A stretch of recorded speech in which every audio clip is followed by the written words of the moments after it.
man kom iväg bra. Okej, in i området där borta. Båda ben. Ett antal år. Landar över hoppet, det brukar han aldrig släppa. Hit och dit. Gör en tappet. Mycket där, och släppa lite grann. Och alla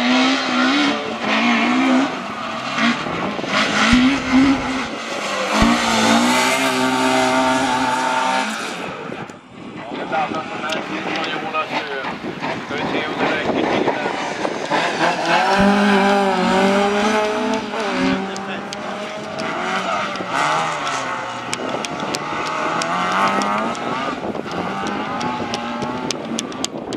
Okej Jonas, i den lilla Arnålen är borta. Det är hoppet för honom och ner i den kulturpartiet. Kul det idag. Jonas gör det nere.